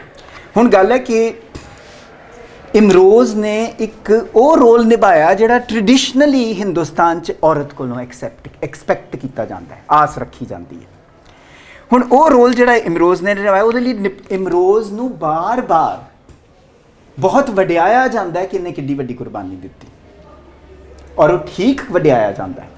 ਇੱਕ ਉਹਦੇ ਬਾਰੇ ਬਹੁਤ ਵਧੀਆ ਲੇਖ ਹੈ ਜਿਹੜਾ ਬਹੁਤ ਘੱਟ ਲੋਕਾਂ ਨੇ ਪੜ੍ਹਿਆ ਹੋਇਆ ਹੈ, ਜਿਹੜਾ ਕਿ ਉਹਦੀ ਅੰਮ੍ਰਿਤਾ ਜੀ ਦੀ ਮੌਤ ਤੋਂ ਬਾਅਦ ਦਰਸ਼ਨ ਸਿੰਘ ਹੋਰੀ, ਜਿਨ੍ਹਾਂ ਦਾ ਨਾਵਲ ਕਈ ਹੈਗੇ ਨੇ, ਇੱਕ ਉਹਨਾਂ ਨੇ ਕੀ ਉਹਦਾ ਨਾਵਲ ਦਾ ਨਾਂ ਹੈ ਜਿਹੜਾ ਹਰਕਿਸ਼ਨ ਸਿੰਘ ਸੁਰਜੀਤ ਹੀ ਉਹਨਾਂ ਨੇ ਲਿਖਿਆ ਹੋਇਆ, ਭਾਊ। ਉਹਨਾਂ ਨੇ ਬਹੁਤ ਵਧੀਆ ਲੇਖ ਲਿਖਿਆ, ਉਹਦੇ 'ਚ ਬੜਾ ਵੱਡਾ ਆਇਆ ਕਿ ਦੇਖੋ ਇਮਰੋਜ਼ ਕਿੰਨਾ ਵੱਡਾ ਆਦਮੀ ਸੀ। ਮੈਨੂੰ ਇਹਦੇ ਨਾਲ ਕੋਈ, ਜਿਹਨੂੰ ਕਹਿੰਦੇ ਇਖਤਲਾਫ ਨਹੀਂ ਹੈ, ਕੋਈ ਡਿਸਐਗਰੀਮੈਂਟ ਨਹੀਂ ਕਿ ਇਮਰੋਜ਼ ਬੜਾ ਵੱਡਾ ਆਦਮੀ ਸੀ। ਪਰ ਕਦੀ ਕਿਸੇ ਔਰਤ ਨੂੰ ਇਸ ਲਈ ਤੁਸੀਂ ਸੁਣਿਆ ਕਿ ਵਡਿਆਇਆ ਗਿਆ ਹੋਵੇ ਕਿ ਉਸ ਔਰਤ ਨੇ ਆਪਣਾ ਟੈਲੈਂਟ ਮਾਰ ਕੇ ਘਰ ਚਲਾਇਆ? ਮਤਲਬ ਉਹ ਅਸੀਂ ਸਮਝ ਲੈਂਦੇ ਹਾਂ ਕਿ ਇਹ ਤਾਂ ਔਰਤ ਦਾ ਕੰਮ ਹੈ। ਸੋ ਉਸ ਖੁੰਦਕ 'ਚੋਂ ਨਿਕਲੀ ਹੋਈ ਕਹਾਣੀ ਮੇਰੀ ਸੀ ਮੈਨਾ ਭਾਬੀ। ਉਸ ਤੋਂ ਬਾਅਦ ਮੇਰੀ ਅਗਲੀ ਕਹਾਣੀ ਸੀ, ਜਿਹੜੀ ਕਹਾਣੀ ਹੁਣ ਤੁਸੀਂ ਕਹੋ ਕਿ ਪਰਵਾਨੇ ਨਾਲ ਹੀ ਸਭ ਕੁਝ ਜਾ ਕੇ ਜੁੜ ਜਾਂਦਾ ਹੈ। ਮੈਂ ਹੁਣ ਕੀ ਕਰਾਂ, ਮੇਰੇ ਨਾਲ 20 ਸਾਲ ਰਹਿ ਕੇ ਕੰਮ ਕੀਤਾ ਹੋਇਆ। ਉਹ ਕਹਾਣੀ ਦਾ ਨਾਂ ਹੈ ਅਣਹੋਣੀ। ਉਹ ਕੀ ਹੋਇਆ ਸੀ, ਮੈਂ ਤੁਹਾਨੂੰ ਉਹ ਵੀ ਸੁਣਾ ਦਿੰਦਾ, ਔਰ ਤੁਹਾਨੂੰ ਇਹਦੇ 'ਚ ਇੱਥੇ ਗੱਲ ਖੋਲ੍ਹੇ ਵੀ ਜਿਹੜੇ ਅਸੀਂ ਲੇਖਕ ਹੁੰਦੇ ਆ ਨਾ, ਜਾਂ ਤੁਹਾਡੇ ਪ੍ਰੋਫੈਸਰ ਹੁੰਦੇ ਨੇ, ਚੰਗਾ ਉੱਠ ਕੇ ਚਲੇ ਗਏ ਨੇ, ਅਸੀਂ ਸਾਰੇ ਬੰਦੇ ਹੁੰਦੇ ਹਾਂ। ਅਸੀਂ ਵੀ ਤੁਹਾਡੇ ਵਾਂਗੂ ਗੌਸਿਪ ਕਰਦੇ ਹਾਂ, ਅਸੀਂ ਵੀ ਤੁਹਾਡੇ ਵਾਂਗੂ ਉਲਟੀਆਂ ਸਿੱਧੀਆਂ ਗੱਲਾਂ ਕਰਦੇ ਹਾਂ, ਅਸੀਂ ਵੀ ਇੱਕ ਦੂਜੇ ਦੀਆਂ ਚੁਗਲੀਆਂ ਕਰਦੇ ਹਾਂ। ਅਸੀਂ ਕੋਈ ਅਰਸ਼ੋਂ ਉਤਰੇ ਦੇਵਤੇ ਨਹੀਂ ਹਾਂ। ਨਵਾਂ ਜ਼ਮਾਨਾ 'ਚ ਅਸੀਂ ਬੈਠੇ ਹੋਏ ਸਾਂ, ਪਰਵਾਨਾ ਜੀ ਦੇ ਕੋਲ ਕੋਈ ਲੇਖਕ ਆਏ ਲੁਧਿਆਣੇ ਤੋਂ, ਉਹਨਾਂ ਦਾ ਮੈਂ ਨਾਂ ਨਹੀਂ ਲਵਾਂਗਾ। ਉਹ ਆਏ, ਇਹਨਾਂ ਨੇ ਇਹ ਮੈਨੂੰ, ਜਦੋਂ ਇਹਨਾਂ ਦੇ ਕੋਲ ਲੇਖਕ ਆਉਂਦੇ ਨੇ ਮੈਨੂੰ ਬੁਲਾ ਲੈਂਦੇ ਨੇ। ਉਹਨਾਂ ਲੇਖਕ ਦਾ ਅੱਧਾ ਘੰਟਾ ਮੈਂ ਬੈਠਿਆ ਚਾਹ ਪੀਂਦਿਆਂ, ਇੱਕੋ ਹੀ ਗੱਲ ਉਹਦੀ ਸੀਗੀ। ਉਹ ਗੱਲ ਦਾ ਮੁੱਦਾ ਇਹ ਸੀ, ਮੈਂ ਨਾਂ ਨਹੀਂ ਲਵਾਂਗਾ ਲੋਕਾਂ ਦੇ, ਉਹਦਾ ਕੋਈ ਮਤਲਬ ਵੀ ਨਹੀਂ ਰਹਿ ਜਾਂਦਾ, ਫਿਰ ਐਵੇਂ ਚੁਗਲੀਆਂ ਹੀ ਹੋ ਜਾਂਦੀਆਂ ਨੇ, ਕਿ ਪੰਜਾਬੀ ਦੀ ਫਲਾਣੀ ਕਵੀ ਜਿਹੜੀ ਹੈ, ਉਹਨਾਂ ਨੇ ਤਾਂ ਲਫ਼ਜ਼ ਕਵਿੱਤਰੀ ਵਰਤਿਆ ਸੀ, ਪਰ ਮੈਂ ਉਹਨਾਂ ਲੋਕਾਂ 'ਚੋਂ ਜਿਹੜੇ ਕਿ ਸੋਚਦੇ ਆ ਕਿ ਪ੍ਰੋਫੈਸ਼ਨ ਦੇ ਵਿੱਚ ਕਵੀ ਕਹਿਣਾ ਚਾਹੀਦਾ ਔਰਤ ਨੂੰ, ਕਵਿੱਤਰੀ ਉਹਨੂੰ ਛੋਟਾ ਕਰਨ ਵਾਲੀ ਗੱਲ। ਪੰਜਾਬੀ ਦੀ ਉਹ ਜਿਹੜੀ ਫਲਾਣੀ ਕਵੀ ਹੈ, ਉਹਦੀ ਪਹਿਲੀ ਕਿਤਾਬ ਜਿਹੜੀ ਹੈ ਉਹ ਐਸ ਮਰਦ ਕਵੀ ਦੀ ਲਿਖੀ ਹੋਈ ਹੈ, ਉਹਨੂੰ ਉਹਨੇ 4 ਕੇ ਲਿਖਵਾ ਲਈ। ਆ ਦੂਜੀ ਕਿਤਾਬ ਐਸ ਕਵੀ ਦੀ ਲਿਖੀ ਹੋਈ ਹੈ, ਤੀਜੀ ਐਸ ਕਵੀ ਦੀ। ਮਤਲਬ ਬੇਸਿਕਲੀ ਇੱਕ ਚੁਗਲੀ ਹੋ ਰਹੀ ਸੀ ਕਿ ਔਰਤ ਕਵੀ ਵੱਡਿਆਂ ਨੂੰ ਮੂਰਖ ਬਣਾਉਂਦੀ ਹੈ, ਉਹਨਾਂ ਦੇ ਨਾਂ ਦੇ ਉੱਤੇ ਉਹ ਉਹਨੂੰ ਲਿਖ ਦਿੰਦੇ ਨੇ, ਉਹ ਕਿਤਾਬ ਛਪ ਜਾਂਦੀ ਹੈ। ਮੈਨੂੰ ਫਿਰ ਨਾ ਖਿੱਚ ਚੜ੍ਹਨੀ ਸ਼ੁਰੂ ਹੋਈ। ਮੇਰੇ ਦਿਮਾਗ 'ਚ ਕੀ ਘੁੰਮਣ ਲੱਗ ਪਿਆ ਕਿ ਮੈਨੂੰ ਲੱਗਣ ਲੱਗ ਪਿਆ ਕਿ ਜੇ ਇਹ ਗੱਲ ਸੱਚ ਹੈ, ਮੈਨੂੰ ਨਹੀਂ ਪਤਾ ਗੱਲ ਸੱਚ ਹੈ ਕਿ ਨਹੀਂ, ਉਹ ਤਾਂ ਚੁਗਲੀ ਹੋ ਰਹੀ ਸੀ ਨਾ, ਪਰ ਜੇ ਇਹ ਗੱਲ ਸੱਚ ਹੈ ਤਾਂ ਮੇਰੇ ਮਨ 'ਚ ਆਇਆ ਕਿ ਮੈਂ ਤਾਂ ਉਸ ਔਰਤ ਦੀ ਇੱਜ਼ਤ ਕਰਦਾ ਜਿਹੜੀ ਐਡੇ ਐਡੇ ਵੱਡੇ ਦਿੱਗਜ ਕਵੀਆਂ ਨੂੰ ਮੂਰਖ ਬਣਾਈ ਜਾਂਦੀ। ਮੂਰਖ ਤਾਂ ਕਵੀ ਨੇ ਬਈ, ਇਹਨਾਂ ਨੂੰ ਕੋਈ ਦਿਮਾਗ ਨਹੀਂ ਹੈਗਾ। ਯੂ ਸੀ, ਉਹ 'ਚੋਂ ਕਹਾਣੀ ਨਿਕਲੀ ਅਣਹੋਣੀ। ਹੁਣ ਅਣਹੋਣੀ ਦੇ ਵਿੱਚ ਜਿਹੜੀ ਇੰਟਰਸਟਿੰਗ ਗੱਲ ਮੈਨੂੰ ਲੱਗਦੀ ਹੈ, ਉਹ ਕਹਾਣੀ ਬੇਸਿਕਲੀ ਹੈ ਕਿ ਕਾਲਜ ਦਾ ਪ੍ਰੋਫੈਸਰ ਹੈ ਜਿਹੜਾ ਦਿੱਲੀ ਕਨਾਟ ਪਲੇਸ 'ਚ, ਉਦੋਂ ਨਾ ਨਵੇਂ ATM ਨਿਕਲੇ ਸੀ, ਹਾਲੇ ਤਾਂ ਬੜੇ ਕਾਮਨ ਹੋ ਗਏ ਨੇ। ਉਹ ਪੈਸੇ ਕਢਾਉਣ ਜਾਂਦਾ, ਉਹ ਜਦੋਂ ਪੈਸੇ ਕਢਾ ਕੇ ਮੁੜਦਾ ਹੈ ਨਾ, ਮਤਲਬ ਕਢਾ ਕੇ ਨਿਕਲਦਾ, ਤੇ ਉਹਦੇ ਸਾਹਮਣੇ ਉਹ ਪ੍ਰੋਫੈਸਰ ਹੈ 45-50 ਸਾਲ ਦਾ। ਜਦੋਂ ਸਾਹਮਣੇ ਹੁੰਦਾ ਤੇ ਸਾਹਮਣੇ ਇੱਕ ਬਹੁਤ ਸੋਹਣੀ ਜੀਨਸ ਪਾਈ ਕੁੜੀ ਖੜੀ ਹੈ, ਜਿਹੜੀ ਉਹਨੂੰ ਲੱਗਦਾ ਮੇਰੇ ਵੱਲ ਵੇਖ ਕੇ ਸਮਾਈਲ ਕਰ ਰਹੀ। ਔਰ ਉਹਦੇ 'ਚ ਜਿਸ ਤਰ੍ਹਾਂ ਕਿ ਹਰ ਬੰਦੇ 'ਚ ਖਾਸ ਕਰ ਅਧੇੜ ਉਮਰ 'ਚ ਆ ਕੇ ਆ ਜਾਂਦਾ ਨਾ, ਕਿ ਜੇ ਜਵਾਨ ਕੁੜੀ ਉਹਦੇ ਵੱਲ ਦੇਖੇ ਤੇ ਉਹ ਇੱਕਦਮ ਹੀ, ਜਿਹਨੂੰ ਕਹਿੰਦੇ ਨੇ, ਪੰਗਰਨਾ ਹੀ ਸ਼ੁਰੂ ਕਰ ਦਿੰਦਾ। ਉਹ ਪ੍ਰੋਫੈਸਰ ਨੂੰ ਲੱਗਦਾ, ਪਹਿਲਾਂ ਉਹਨੂੰ ਲੱਗਦਾ ਵੀ ਇਹ ਮੇਰੇ ਵੱਲ ਕਿਉਂ ਦੇਖੀ ਜਾਂਦੀ, ਫਿਰ ਉਹ ਮੁਸਕਰਾਉਂਦੀ ਹੈ। ਫਿਰ ਉਹ ਜਦੋਂ ਹੁੰਦਾ ਤੇ ਆਪਸ 'ਚ ਗੱਲਾਂ ਬਾਤਾਂ ਕਰਦੇ। ਹੁਣ ਪੂਰੀ ਕਹਾਣੀ ਤੇ ਮੈਂ ਤੁਹਾਨੂੰ ਕੀ ਸੁਣਾਣੀ, ਅਸਲ ਵਿੱਚ ਉਹ ਕੁੜੀ ਜਿਹੜੀ ਆ, ਉਹਨੂੰ ਇੱਕ ਐਸੀ ਲੁੱਗੀ ਜੀ ਥਾਂ ਲਿਜਾ ਕੇ, ਉਹ ਚੋਰ ਹੁੰਦੀ ਹੈ ਕੁੜੀ। ਇਹ ਉਹਦਾ ਕਿੱਤਾ ਹੁੰਦਾ ਹੈ ਕਿ ਉਹਨੇ ਉਸ ਬੰਦੇ ਦੇ ਕੋਲੋਂ ਪੈਸੇ ਕਢਾਉਣੇ ਨੇ, ਕਿਉਂਕਿ ਉਹਨੂੰ ਪਤਾ ਹੈ ਕਿ ਜੇ ਕਿਸੇ ਬੰਦੇ ਨੂੰ ਤੁਸੀਂ ਇੱਕ ਲੁੱਗੀ ਥਾਂ ਕੇ ਲਿਜਾ ਕੇ ਕਹੋ ਕਿ ਮੈਂ ਰੌਲਾ ਪਾਉਣਾ ਹੈ, ਤੇ ਫਿਰ ਉਹ ਆਪਣਾ ਜੇਬ ਖਾਲੀ ਕਰ ਹੀ ਦੇਗਾ, ਕਿਉਂਕਿ ਉਹਨੂੰ ਆਪਣੀ ਇੱਜ਼ਤ ਦੀ ਬੜੀ ਪਰਵਾਹ ਹੈ। ਹੁਣ ਇਹਦੇ 'ਚ ਕੀ ਹੈ ਕਿ ਜੇਕਰ ਸੱਚੀ ਜਿਹੜੀ ਗੱਲ ਹੈ ਨਾਰਮਲੀ ਲਿਖੀ ਜਾਏ ਕਹਾਣੀ ਤੇ ਇੰਜ ਲਿਖੀ ਜਾਣੀ ਚਾਹੀਦੀ, ਉਹ ਵਿਚਾਰੇ ਪ੍ਰੋਫੈਸਰ ਨਾਲ ਬੜੀ ਜ਼ਿਆਦਤੀ ਹੋਈ। ਕਹਾਣੀ ਤੇ ਆਮ ਰਾਈਟਰ ਇਹੀ ਲਿਖਣਗੇ ਵੈਸੇ, ਤੇ ਉਹ ਵੇਖੋ ਚੋਰ ਕੁੜੀ ਉਹਦੇ ਨਾਲ ਕਰਕੇ ਗਿਆ। ਪਰ ਮੈਂ ਕਿਉਂਕਿ ਮੇਰਾ ਐਕਸਪੋਜਰ ਹੋਰ ਤਰ੍ਹਾਂ ਦਾ ਹੈ, ਤੇ ਮੈਨੂੰ ਜਿਹੜਾ ਪਰਵਾਨਾ ਜੀ ਕਹਿੰਦੇ ਰਹਿੰਦੇ ਤੂੰ ਨਾਰੀਵਾਦੀ ਬੜਾ, ਮੇਰਾ ਖਿਆਲ ਮੇਰਾ ਐਂਗਲ ਵੀ ਨਾਰੀਵਾਦੀ ਸੀ। ਉਹ ਪ੍ਰੋਫੈਸਰ ਜਿਹੜਾ ਉਹ ਤੇ ਮੇਰੇ ਵਰਗਾ ਸੀ। ਮੇਰੀ ਸਿੰਪਥੀ ਪ੍ਰੋਫੈਸਰ ਨਾਲ ਨਹੀਂ ਸੀ, ਮੇਰੀ ਸਿੰਪਥੀ ਉਸ ਚੋਰ ਕੁੜੀ ਨਾਲ ਸੀ। ਕਹਾਣੀ ਦਾ ਨਾਮ ਮੈਂ ਅਣਹੋਣੀ ਤਾਂ ਰੱਖਿਆ ਕਿ ਉਹ 'ਚ ਮੈਂ ਜਿਸ ਤਰੀਕੇ ਨਾਲ ਉਹ ਕਹਾਣੀ ਲਿਖੀ ਨਾ, ਉਹ ਗੱਲਾਂ ਵਾਪਰ ਨਹੀਂ ਸਕਦੀਆਂ। ਕਿ ਉਹ ਕੁੜੀ ਸਿਰਫ ਚੋਰ ਹੀ ਨਹੀਂ ਹੈ, ਉਹ ਵਾਰਤਾਲਾਪ ਤੋਂ ਪਤਾ ਲੱਗਦਾ ਕਿ ਉਹ ਪੜ੍ਹੀ ਲਿਖੀ ਵੀ ਹੈ, ਔਰ ਉਹ ਇੱਕ ਵਾਰਤਾਲਾਪ ਰਾਹੀਂ ਉਹ ਪ੍ਰੋਫੈਸਰ ਦੇ ਆਪਣੇ ਪਾ ਜੁਗੇੜੀ ਜਾਂਦੀ ਹੈ। ਉਸ ਵਾਰਤਾਲਾਪ 'ਚੋਂ ਪਤਾ ਲੱਗਦਾ ਕਿ ਕੁੜੀ ਬਹੁਤ ਸਿਆਣੀ ਹੈ, ਔਰ ਇਹ ਬੰਦਾ ਬਿਲਕੁਲ ਮਾफ़ ਕਰਨਾ ਉੱਲੂ ਦਾ ਪੱਠਾ ਹੈ। ਹੁਣ ਇਹ ਵੇ ਕਿ ਇਹ ਕਹਾਣੀ ਜਿਹੜੀ ਹੈ, ਮੈਂ ਇਹਨੂੰ ਇਨਵਰਸ਼ਨ ਕਹਿੰਦੇ ਨੇ ਸਾਹਿਤ 'ਚ। ਇੱਕ ਵਿਧਾ ਹੁੰਦੀ ਇਨਵਰਸ਼ਨ, ਕਿ ਤੁਸੀਂ ਜੋ ਐਕਸਪੈਕਟ ਕਰ ਰਹੇ ਹੋ ਉਹਦੇ ਤੋਂ ਉਲਟ ਲਿਖੋ। ਔਰ ਇਹ ਕਹਾਣੀ ਜਿਹੜੀ ਹੈ, ਇਹ ਪੜ੍ਹ ਕੇ ਇੱਕ ਹੋਰ ਪੰਜਾਬੀ ਦੇ ਲੇਖਕ ਨੇ, ਅੱਜ ਕੱਲ੍ਹ ਵੈਨਕੂਵਰ ਰਹਿੰਦੇ, ਡਾਕਟਰ ਸਾਧੂ ਸਿੰਘ, ਉਹਨਾਂ ਨੇ ਕਿਹਾ ਯਾਰ ਤੂੰ ਕਹਾਣੀ ਤਾਂ ਲਿਖ ਦਿੱਤੀ ਹੈ, ਪਰ ਤੂੰ ਸਾਨੂੰ ਅਧੇੜ ਉਮਰਿਆਂ ਨੂੰ ਨਾ ਬਿਲਕੁਲ ਕੱਚਾ ਕਰ ਦਿੱਤਾ। ਮੈਂ ਕਿਹਾ ਮੈਂ ਕਹਾਣੀ ਇਸ ਲਈ ਲਿਖੀ ਸੀ ਕਿ ਬੰਦੇ ਜ਼ਰਾ ਸ਼ੀਸ਼ਾ ਵੀ ਵੇਖਣ ਕਿ ਅਸਲੀ 'ਚ ਜਦੋਂ ਇਹ ਕਰਦੇ ਨੇ ਤਾਂ ਕਸੂਰ ਉਹਨਾਂ ਦਾ ਨਹੀਂ ਹੁੰਦਾ, ਇਹ ਜਿਹੜਾ ਤੁਸੀਂ ਐਡੀ ਜਲਦੀ ਪੰਗਰ ਜਾਂਦੇ ਹੋ, ਥੋੜ੍ਹਾ ਦਿਮਾਗ ਵਰਤਿਆ ਕਰੋ। ਸੋ ਉਹ ਮੇਰੀ ਕਹਾਣੀ ਸੀ ਅਣਹੋਣੀ। ਉਸ ਤੋਂ ਬਾਅਦ ਮੇਰੀ ਹਰ ਕਹਾਣੀ ਨਾਲ ਜੁੜੀ ਕਹਾਣੀ ਤੁਹਾਨੂੰ ਸੁਣਾ ਰਿਹਾ, ਕਿਉਂਕਿ ਮੈਨੂੰ ਹੋਰ ਨਹੀਂ ਲੱਗਦਾ। ਮੈਂ ਤਾਂ ਚਾਹੁੰਦਾ ਤੁਹਾਨੂੰ ਇਹ ਦੱਸਣ ਲਈ ਕਿ ਕਹਾਣੀਆਂ ਜਿਹੜੀਆਂ ਲੇਖਕ ਸਿਰਜਦੇ ਨੇ ਉਹ ਇੱਧਰੋਂ ਉੱਧਰੋਂ ਹੀ ਹੁੰਦੀਆਂ, ਉਹਨਾਂ 'ਚ ਕੀ ਪਾ ਦਿੰਦੇ ਨੇ ਉਹ ਵੱਖਰੀ ਗੱਲ। ਫਿਰ ਗੱਲ ਹੈ ਕਿ ਇੱਕ ਚੀਜ਼ ਹੈ ਜਿਹੜੀ ਕਿ ਜਿਹਨੂੰ ਅਸੀਂ ਘਰੇਲੂ ਹਿੰਸਾ ਕਹਿੰਦੇ ਹਾਂ। ਹੁਣ ਉਹਦੇ 'ਤੇ ਗੱਲ ਹੋਣ ਲੱਗ ਪਈ ਹੈ, ਪਰ ਜ਼ਿਆਦਾ ਅੱਜ ਤੋਂ ਪਹਿਲਾਂ ਮੈਂ 20 ਸਾਲ ਪਹਿਲਾਂ ਕਹਾਣੀ ਲਿਖੀ ਸੀ ਨਾ, ਘਰੇਲੂ ਹਿੰਸਾ 'ਤੇ ਗੱਲ ਬਹੁਤੀ ਹੁੰਦੀ ਨਹੀਂ ਸੀ, ਕਿਉਂਕਿ ਇਹ ਵੀ ਪੰਜਾਬੀ ਸਮਾਜ ਵਿੱਚ, ਕਿ ਬਹੁਤੇ ਸਮਾਜ ਵਿੱਚ ਐਕਸੈਪਟਡ ਹੈ ਵੀ ਬੰਦਾ ਤਾਂ 2-4 ਜਾੜੀ ਦਿੰਦਾ ਆਪਣੀ ਘਰਵਾਲੀ ਨੂੰ। ਇਹ ਸੋਚਿਆ ਨਾ, ਮੈਂ ਤੁਹਾਨੂੰ ਇੱਕ ਗੱਲ ਦੱਸਾਂ, ਮੈਂ ਪੁੱਛ ਕੇ ਨਹੀਂ ਕਹਿ ਰਿਹਾ, ਮੈਨੂੰ ਪੱਕਾ ਪਤਾ ਜੇ ਕਿ ਇੱਥੇ ਤੁਸੀਂ ਜਿਹੜੇ ਆਡੀਅנס ਬੈਠੇ ਹੋ, ਤੁਹਾਡੇ 'ਚੋਂ ਵੀ ਕਿਸੇ ਨਾ ਕਿਸੇ ਆਪਣੇ ਪਿਓ ਨੂੰ ਮਾਂ 'ਤੇ ਹੱਥ ਚੁੱਕਦਿਆਂ ਜ਼ਰੂਰ ਦੇਖਿਆ ਹੋਏਗਾ। ਮੈਨੂੰ ਜਾਣਨ ਦੀ ਲੋੜ ਨਹੀਂ, ਮੈਨੂੰ ਪਤਾ ਹੈ ਇਸ ਗੱਲ ਦਾ। ਹੁਣ ਗੱਲ ਹੈ ਕਿ ਉਹਦੇ 'ਤੇ ਤੁਸੀਂ ਰਿਵੋਲਟ ਵੀ ਨਹੀਂ ਕਰਦੇ, ਕਿਉਂਕਿ ਤੁਹਾਨੂੰ ਲੱਗਦਾ ਹੈ ਕਿ ਇਹ ਤਾਂ ਬੰਦੇ ਕੀ, ਔਰਤਾਂ ਰਿਵੋਲਟ ਨਹੀਂ ਕਰਦੀਆਂ। ਉਹਨਾਂ ਨੂੰ ਲੱਗਦਾ ਕਿ ਇਹ ਤਾਂ ਹੋਣਾ ਹੀ ਸੀ, ਇਹ ਤਾਂ ਮਤਲਬ ਬੰਦੇ ਦਾ ਹੱਕ ਹੀ ਹੈ।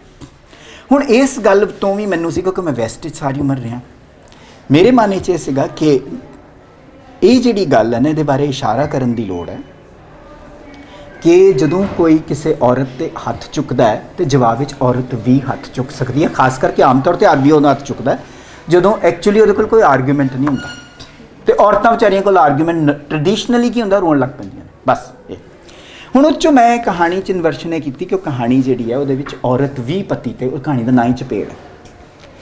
ਹੁਣ ਉੱਥੇ ਕੀ ਹੋਇਆ ਕਿ ਕਹਾਣੀ ਜਿਹੜੀ ਹੈ ਉਹ ਮੈਂ ਰੱਖੀ ਅਪਰ ਮਿਡਲ ਕਲਾਸ ਜੋ ਹੁੰਦੀ ਹੈ, ਜਿਨ੍ਹਾਂ ਦੇ ਕੋਲ ਜਿਹੜੇ ਧਨਾੜ ਵਰਗ ਹੈ, ਜਿਹੜੇ ਵੱਡੀਆਂ ਕਲੋਨੀਆਂ 'ਚ ਰਹਿੰਦੇ ਨੇ।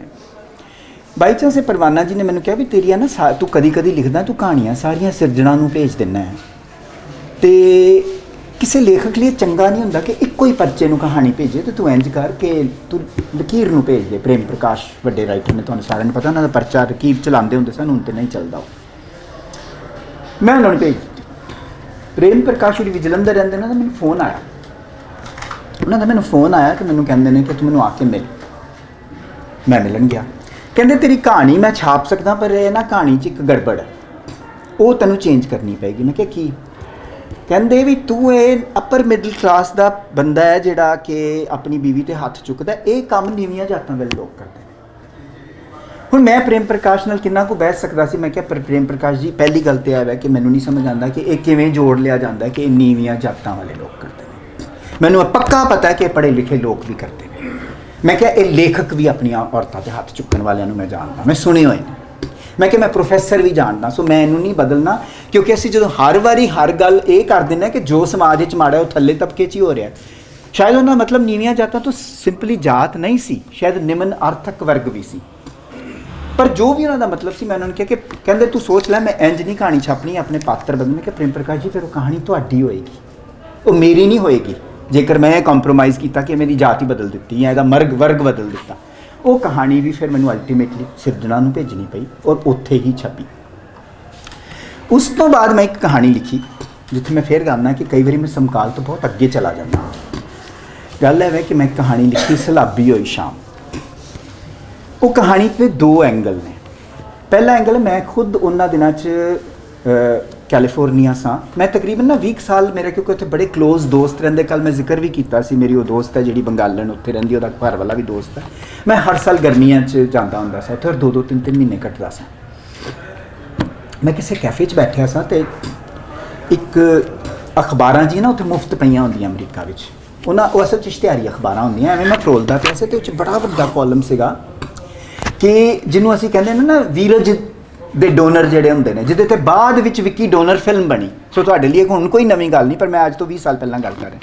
ਉਹ 'ਚ ਮੈਂ ਪੜ੍ਹਿਆ ਵੀ ਇਹ ਨਾ ਜਿਹਨੂੰ ਕਹਿੰਦੇ ਨੇ ਡੋਨੇਸ਼ਨ ਜਿਹੜੀ ਦਿਓ ਅਤੇ ਤੁਸੀਂ ਆਓ ਅਤੇ ਤੁਹਾਨੂੰ $100 ਮਿਲਣਗੇ। $100 ਬੜੀ ਵੱਡੀ ਰਕਮ ਹੁੰਦੀ ਹੈ। ਅਤੇ ਮੈਨੂੰ ਲੱਗਾ ਵੀ ਇਹ ਤਾਂ ਕਮਾਲ ਹੈ, ਵੀ ਇਹ ਕੀ ਕੰਮ ਸ਼ੁਰੂ ਕੀਤਾ। ਮੈਂ ਆਪਣੇ ਦੋਸਤ ਨੂੰ ਆ ਕੇ ਪੁੱਛਿਆ ਵੀ ਇਹ ਵੀਰਜ ਡੋਨਰ ਦਾ ਕੀ ਸਿਸਟਮ ਹੈ ਵੀ ਇੱਥੇ $100। ਉਹ ਕਹਿੰਦਾ ਕਿ ਗੱਲ ਅਸਲ 'ਚ ਇਹ ਹੈ ਕਿ ਇਹ ਸਿਰਫ ਇੱਕ ਵਾਰੀ 'ਚ ਨਹੀਂ ਹੁੰਦਾ।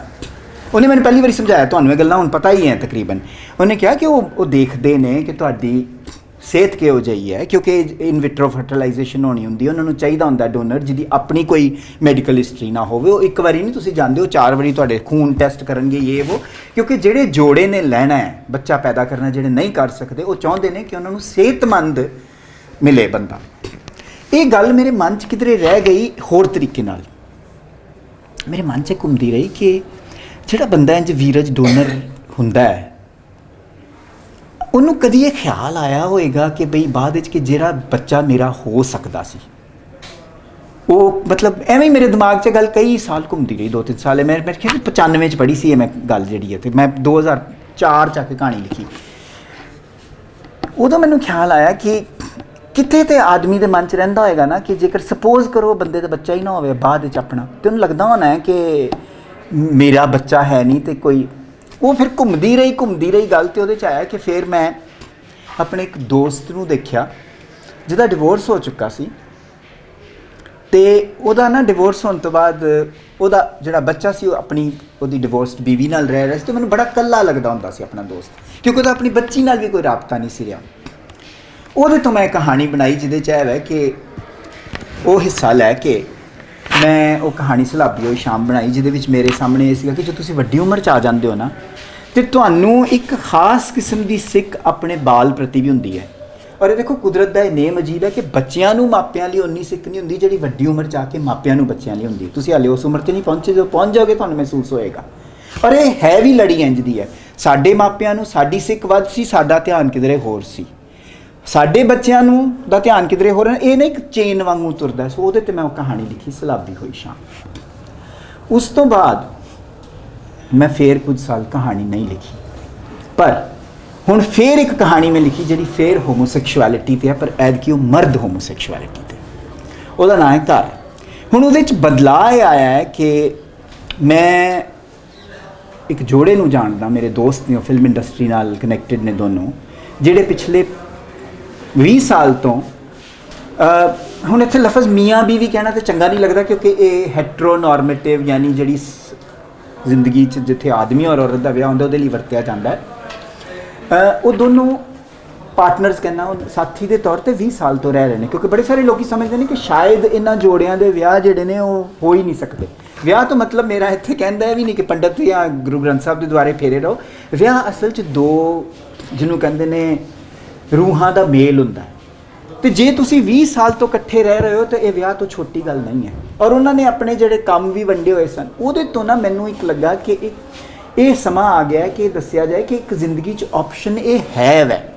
ਦੂਜੀ ਗੱਲ ਹੈ ਕਿ ਮੈਂ ਇਸ ਗੱਲ ਦਾ ਬਿਲਕੁਲ ਧਾਰਨੀ ਹਾਂ ਕਿ ਕੋਈ ਕਿਸੇ ਨੂੰ ਕਿਉਂ ਪਿਆਰ ਕਰਦਾ ਹੈ, ਕਿਹਦੇ ਨਾਲ ਪਿਆਰ ਕਰਦਾ ਹੈ, ਇਹ ਉਹਨਾਂ ਦੀ ਦੋ ਬਾਲਗ ਲੋਕਾਂ ਦੀ ਆਪਣੀ ਚੋਇਸ ਹੈ, ਅਤੇ ਅਸੀਂ ਆਪਣੀ ਰਾਏ ਜਿਹੜੀ ਹੈ ਉਹਦੇ 'ਤੇ ਕਦੀ ਨਾ ਥੋਪਣ ਦੀ ਕੋਸ਼ਿਸ਼ ਕਰੀਏ।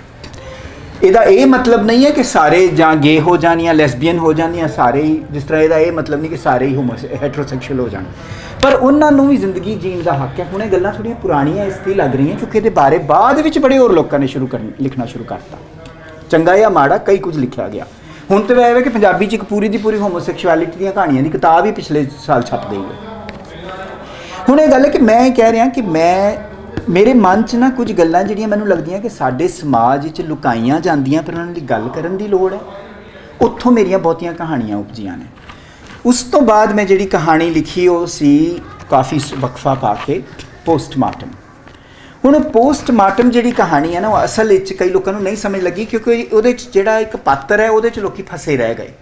ਉਹ ਕਹਾਣੀ ਅਸਲ ਵਿੱਚ ਇਹ ਹੈ, ਮੇਰਾ ਜਿਹੜਾ ਮੁੱਦਾ ਸੀਗਾ ਕਿ ਬਹੁਤ ਸਾਰੇ ਲੋਕ ਹੈ ਜਿਹੜਾ ਅੱਜ ਦਾ ਕਾਰਪੋਰੇਟ ਵਰਲਡ ਵੀ ਹੈ ਅਤੇ ਜਿਹੜਾ ਕੋਈ ਅਕਾਦਮਿਕ ਖਿਆਲ, ਲੋਕ ਕਹਿੰਦੇ ਹੁੰਦੇ ਨੇ ਜਿਹੜੇ ਕਿ ਨਾ ਹੁੰਦੇ ਟੈਲੈਂਟਡ ਨੇ, ਪਰ ਉਹਨਾਂ ਨੂੰ ਨਾ ਇੰਨੀ ਜ਼ਿਆਦਾ ਇਨਸਿਕਿਉਰਿਟੀ ਹੁੰਦੀ ਆਪਣੇ ਜੋਬ ਬਾਰੇ, ਕਿਸੇ ਹੋਰ ਨੂੰ ਉੱਠਣ ਨਹੀਂ ਦਿੰਦੇ। ਕਈ ਵਾਰੀ ਮੈਂ ਤੁਹਾਨੂੰ, ਕਿਉਂ ਤੁਸੀਂ ਯੂਨੀਵਰਸਿਟੀ 'ਚ ਬੈਠੇ ਹੋ, ਪ੍ਰੋਫੈਸਰ ਇੰਝ ਦੇ ਹੁੰਦੇ ਨੇ ਜਿਹੜੇ ਕਿ ਬਹੁਤ ਲਾਇਕ ਸਟੂਡੈਂਟ ਨੂੰ ਥੋੜ੍ਹਾ ਦਬਾ ਕੇ ਇਸ ਲਈ ਰੱਖਣਾ ਚਾਹੁੰਦੇ ਨੇ ਕਿ ਉਹਨਾਂ ਨੂੰ ਉਹ 'ਚੋਂ ਆਪਣਾ, ਜਿਹਨੂੰ ਕਹਿੰਦੇ ਨੇ ਨਾ, ਦਿਸਣ ਲੱਗ ਪੈਂਦਾ ਹੈ ਕੰਪੈਟੀਟਰ। ਔਰ ਇਹ ਕਾਰਪੋਰੇਟ ਵਰਲਡ 'ਚ ਤਾਂ ਬਹੁਤ ਜ਼ਿਆਦਾ ਹੁੰਦਾ, ਜਿਹਦੇ 'ਚ ਮੈਂ ਕਿਸੇ ਵੇਲੇ 10 ਸਾਲ ਕੰਮ ਕੀਤਾ ਹੋਇਆ। ਕਿ ਤੁਸੀਂ ਜਿਹੜਾ ਟੈਲੈਂਟ ਹੈ ਕਿਸੇ ਦਾ ਇਸ ਲਈ ਦੱਬੀ ਜਾਓ, ਔਰ ਉਹ ਜਿਹੜਾ ਦੱਬਣਾ ਹੁੰਦਾ ਨਾ, ਇਹ ਬੜੇ ਤਰੀਕਿਆਂ ਨਾਲ ਦੱਬਿਆ ਜਾਂਦਾ ਹੈ। ਤੁਹਾਡੇ ਬਾਰੇ ਤੁਹਾਡੇ ਤੋਂ ਉਤਲੇ ਬੌਸ ਨੂੰ ਗਲਤ ਗੱਲਾਂ ਕਹਿ ਕੇ, ਚੁਗਲੀਆਂ ਕਰਕੇ, ਤੁਹਾਡੇ ਕੰਮ ਵਿੱਚ ਬੇਵਜ੍ਹਾ ਨੁਕਸ ਕੱਢ ਕੇ, ਜਾਂ ਕਈ ਵਾਰੀ ਹੁੰਦਾ ਕਿ ਜੇਕਰ ਤੁਸੀਂ ਕਿਸੇ ਬੰਦੇ ਦੀ, ਆਪਣੇ ਬੌਸ ਦੀ ਜਾਂ ਅਧਿਆਪਕ ਦੀ ਚਮਚਾਗਿਰੀ ਨਾ ਕਰ ਰਹੇ ਹੋ, ਜਾਂ ਤੁਸੀਂ ਉਹ ਜੋ ਤੁਹਾਡੇ ਕੋਲੋਂ ਗਲਤ ਜਾਂ ਠੀਕ ਚਾਹੁੰਦਾ ਹੈ ਉਹ ਨਾ ਕਰ ਰਹੇ ਹੋਵੋ, ਅਤੇ ਉਹ ਤੁਹਾਡੀ ਨੰਬਰਿੰਗ ਦੇ ਵਿੱਚ, ਤੁਹਾਡੀ PhD ਕਰਾਉਣ ਵਿੱਚ, ਸਭ ਕੁਝ ਦੇ ਵਿੱਚ ਗੜਬੜਾਂ ਕਰ ਸਕਦਾ। ਹੁਣ ਉਹ ਜਿਹੜੀ ਚੀਜ਼ ਹੈ ਨਾ, ਮੇਰੇ ਮਨ 'ਚ ਕਿਧਰੇ ਫਸੀ ਹੋਈ ਸੀ ਕਿ ਅਸੀਂ ਇੰਨੇ ਜ਼ਿਆਦਾ ਹੋ ਗਏ ਹਾਂ, ਇਸ ਰੈਟ ਰੇਸ ਵਿੱਚ ਪੈ ਗਏ ਕਿ ਬਹੁਤ ਸਾਰੇ ਲੋਕ ਮਿੱਧਦੇ ਨੇ ਲੋਕਾਂ ਦੇ ਪੈਰ। ਪਰ ਨਾਲ ਇੱਕ ਹੋਰ ਗੱਲ ਸੀ, ਜਿਹੜੇ ਲੋਕ ਇਹਨਾਂ ਦਾ ਕੰਮ ਕਰਦੇ ਨੇ ਨਾ, ਉਹ ਅੰਦਰੋਂ ਖੁਸ਼ ਕਦੀ ਨਹੀਂ ਹੁੰਦੇ। ਉਹ ਕਿਸੇ ਵੀ ਪੜਾਅ 'ਤੇ ਪਹੁੰਚ ਜਾਣ ਨਾ, ਉਹ ਆਪਣੀਆਂ ਇਸ ਸੁਭਾਅ ਕਰਕੇ ਉਹ ਅੰਦਰੋਂ ਬੜੇ ਹੀ ਨਾਖੁਸ਼ ਰਹਿੰਦੇ ਨੇ। ਅਤੇ ਪੋਸਟਮਾਰਟਮ ਬੇਸਿਕਲੀ ਇਸ ਗੱਲ ਦੀ ਕਹਾਣੀ ਸੋਚ, ਕਈ ਜਣੇ ਰਲੇ ਹੋਏ ਨੇ। ਮੇਰਾ ਇੱਕ ਦਿੱਲੀ ਯੂਨੀਵਰਸਿਟੀ 'ਚ ਵੀ 2 ਪ੍ਰੋਫੈਸਰ ਦੋਸਤ ਸੀਗੀਆਂ, ਜਿਨ੍ਹਾਂ ਦੀ ਸਾਰੀ ਉਮਰ ਇਹ ਹੀ ਰਹੀ ਵੀ ਇਹ ਕਿਧਰੇ ਹੈੱਡ ਆਫ ਦੀ ਡਿਪਾਰਟਮੈਂਟ ਜਿੱਦਣ ਬਣ ਗਈ, ਉਹਨਾਂ ਦੀ ਲੱਤਾਂ ਖਿੱਚਣੀਆਂ ਸੀ। ਉਹ ਮੇਰੇ ਕੋਲ ਆ ਕੇ ਰੋਂਦੀ ਹੁੰਦੀ ਸੀ, ਅਤੇ ਉਹ 'ਚੋਂ ਇੱਕ ਕਹਾਣੀ ਨਿਕਲੀ। ਹਾਂ, ਉਹ ਕਹਾਣੀ ਇੱਕ ਅਖਬਾਰ 'ਚ ਤਾਂ ਬੇਸਡ ਹੈ ਕਿਉਂਕਿ ਮੈਂ ਅਖਬਾਰ 'ਚ ਬੜਾ ਟਾਈਮ ਕੰਮ ਕੀਤਾ ਹੁੰਦਾ, ਕਿਤੇ ਤਾਂ ਮੈਂ ਉਹਦਾ ਮਿਲੀਓ ਲੈਣਾ ਸੀ। ਉਸ ਤੋਂ ਬਾਅਦ ਮੈਂ ਕੁਝ ਚਿਰ ਕੁਝ ਘਰੇਲੂ ਕਾਰਨਾਂ ਕਰਕੇ ਤਕਰੀਬਨ ਨਹੀਂ ਲਿਖਿਆ, ਔਰ ਫਿਰ ਇਹ ਆਇਆ ਕਿ ਤੁਹਾਨੂੰ ਮੈਂ ਸਾਫ਼ ਹੀ ਕਰਦਾ, ਕੱਲ੍ਹ ਮੈਂ ਗੱਲ ਇਹਦੇ ਬਾਰੇ ਵੀ ਕਰਾਂਗਾ ਕਿ ਮੈਂ ਸਿਆਸੀ ਬੰਦਾ ਤਾਂ ਹੈ ਹੀ ਹਾਂ। ਜਦੋਂ ਦੇ ਹਿੰਦੁਸਤਾਨ ਦੀ ਸਰਕਾਰ ਬਦਲੀ ਔਰ ਜਿਸ ਤਰੀਕੇ ਨਾਲ ਹਿੰਦੁਸਤਾਨ ਨੂੰ ਬਦਲਣ ਦੀ ਕੋਸ਼ਿਸ਼ ਕੀਤੀ, ਉਹਦੇ ਨਾਲ ਮੈਨੂੰ ਬਹੁਤ ਗੁੱਸਾ ਚੜ੍ਹਦਾ ਰਹਿੰਦਾ। ਔਰ ਮੈਨੂੰ ਲੱਗਦਾ ਕਿ ਕਈ ਵਾਰੀ ਸਿਰਫ ਡਾਇਰੈਕਟ ਮੈਂ ਬਹੁਤ ਜ਼ਿਆਦਾ, ਜਿਹਨੂੰ ਕਹਿੰਦੇ ਨੇ ਗਲਤ ਹੀ ਛੱਡ ਦਿੱਤੀ, ਅਤੇ ਮੈਂ ਬਹੁਤ ਜ਼ਿਆਦਾ ਡਾਇਰੈਕਟ ਆਰਟੀਕਲ ਲਿਖੇ। ਪੂਰੀ ਇੱਕ ਕਿਤਾਬ ਵੀ ਹੈ ਇਸ ਖਤਰਨਾਕ ਮੋੜ 'ਤੇ ਮੋਦੀ ਦੇ ਸਾਲਾਂ ਬਾਰੇ। ਹੈ ਹੁਣ ਮੈਂ ਆ ਕੇ ਕਹਾਣੀ ਜਿਹੜੀ ਲਿਖੀ, ਪਿਛਲੇ ਸਾਲ ਮੈਂ 2 ਕਹਾਣੀਆਂ ਲਿਖੀਆਂ, ਉਹਨਾਂ ਦਾ ਵੀ ਇੱਕ ਕਹਿ ਰਿਹਾ ਕਿ ਕਹਾਣੀ ਫਿਰ ਐਕਚੁਅਲੀ ਮੇਰੀ ਬਹੁਤ ਪੁਰਾਣੀ ਕਹਾਣੀ ਆਪਣੇ ਘਰ ਮੌਤ ਵਾਲੀ ਨਾਲ ਜੁੜਦੀ ਹੈ, ਕਿਉਂਕਿ ਮੈਂ ਦੇਖਦਾ ਕਿ ਜਦੋਂ ਹੁਣ ਇਹ ਜਿਹੜੀ ਗੱਲ ਹੈ ਨਾ ਕਿ ਸਾਡੇ ਪਰਿਵਾਰਾਂ ਦੇ ਵਿੱਚ ਬੱਚੇ ਕੁਝ ਬਾਹਰ ਰਹਿ ਗਏ ਨੇ, ਕੁਝ ਕਿਸੇ ਦਾ ਇੱਕਾ ਦੁੱਕਾ ਹੁੰਦੇ ਵੀ ਨਹੀਂ। 2 ਗੱਲਾਂ ਹੁੰਦੀਆਂ ਨੇ। ਇੱਕ ਤਾਂ ਇਹ ਹੈ ਕਿ ਪਹਿਲਾਂ ਜਦੋਂ ਬਿਮਾਰੀ ਸ਼ਮਾਰੀ ਆਉਂਦੀ ਸੀ ਨਾ ਬਜ਼ੁਰਗਾਂ ਦੀ, ਪਰਸੋਂ ਸ਼ਾਇਦ ਕਿਸੇ ਉਹ ਬੱਚੇ ਨੇ ਜ਼ਿਕਰ ਵੀ ਕੀਤਾ ਜਦੋਂ ਥੈਂਕ ਯੂ ਬਾਪੂ ਦਾ ਕੀਤਾ ਸੀਗਾ ਕਿ ਉਹਨੂੰ ਕਿੰਨਾ ਲੱਗਾ। ਗੱਲ ਹੈ ਕਿ ਸਿਰਫ ਆਰਥਿਕ ਹੀ ਨਹੀਂ, ਸੇਵਾ ਕਰਨ ਦੀ ਸਮੱਸਿਆ ਵੀ ਸਾਰੀ ਜਿਹੜੀ ਹੈ, ਬੜਾ ਭਾਰ ਹੁੰਦਾ ਹੈ ਨਿਆਣੇ ਦੇ ਉੱਤੇ ਕਿ ਉਹਨੇ ਆਪਣੇ ਬਜ਼ੁਰਗ ਮਾਪਿਆਂ ਨੂੰ ਸਾਂਭਣਾ। ਨਾਲ ਕੀ ਹੁੰਦਾ ਕਿ ਆਮ ਤੌਰ 'ਤੇ ਕਈ ਵਾਰੀ ਕਈ ਘਰਾਂ 'ਚ ਮੈਂ ਦੇਖਿਆ ਕਿ ਅੱਜ ਕੱਲ੍ਹ 2 ਜਾਂ ਵੱਧ ਤੋਂ 3 ਬੱਚੇ ਹੁੰਦੇ ਨੇ। 2 ਜੇਕਰ ਬਾਹਰ ਹੋਣ ਨਾ, ਅਤੇ ਜ਼ਿੰਮੇਵਾਰੀ ਜਿਹੜੀ ਹੈ ਨਾ ਸਾਰੀ ਉਸ ਬੱਚੇ 'ਤੇ ਆ ਜਾਂਦੀ ਜਿਹੜਾ ਇੰਡੀਆ 'ਚ ਬੈਠਾ ਹੋਇਆ। ਹੁਣ ਉਹਦੇ 'ਚ ਕੀ ਹੈ ਕਿ ਉਸ ਬੱਚੇ ਦੇ ਮਨ 'ਚ ਇਹ ਵੀ ਆਉਂਦਾ, ਔਰ ਮੈਂ ਜਾਣਦਾ ਜਿਨ੍ਹਾਂ ਨੂੰ ਇਹ ਲੱਗਦਾ ਹੈ ਕਿ ਇੰਨਾ ਹੀ ਕਾਫੀ ਨਹੀਂ ਹੈ ਕਿ ਕੈਨੇਡਾ ਵਾਲਾ ਭਾਈਬੰਦ ਜਿਹੜਾ ਡਾਲਰ ਭੇਜ ਰਿਹਾ ਵਾ ਕਿ ਤੂੰ ਬਾਪੂ ਜਿਹੜਾ ਉਹਨੂੰ ਹਸਪਤਾਲ ਦਾਖਲ ਕਰਾ ਲਈ। ਸਿਰਫ ਹਸਪਤਾਲ 'ਚ ਦਾਖਲ ਕਰਾਉਣਾ ਤੇ ਕੁਝ ਨਾ, ਕਈ ਮਾਨਸਿਕ ਚੀਜ਼ਾਂ 'ਚੋਂ ਤੁਸੀਂ ਲੰਘਦੇ ਹੋ, ਤੁਹਾਨੂੰ ਕਈ ਕੁਝ ਹੋਰ ਕਰਨਾ ਪੈਂਦਾ ਹੈ।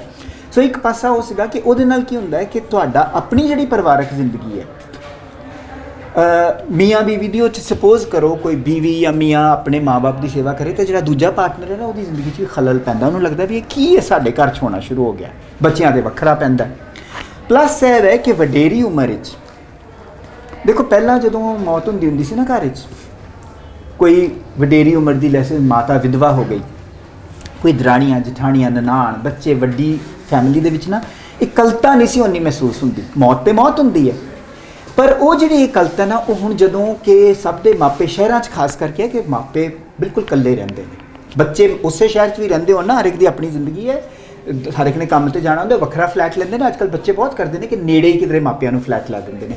ਪਰ ਜਦੋਂ ਇੱਕ ਪਾਰਟਨਰ ਟੁਰ ਜਾਂਦਾ ਅਤੇ ਉਹਨਾਂ ਮਾਪਿਆਂ 'ਚੋਂ ਜਿਹੜਾ ਵੀ ਪਾਰਟਨਰ ਗਿਆ, ਉਹਦੇ ਲਈ ਉਹਨੂੰ ਸੰਭਾਲਣਾ ਵੀ ਔਖਾ ਹੋ ਜਾਂਦਾ, ਉਹਦੇ ਲਈ ਸਮਝਣਾ ਵੀ ਸੱਜਣਾ ਵੀ, ਉਹਦੀ ਕਿਸੇ ਨਾਲ ਡਿਪਰੈਸ਼ਨ 'ਚ ਚਲੇ ਜਾਂਦੇ ਨੇ।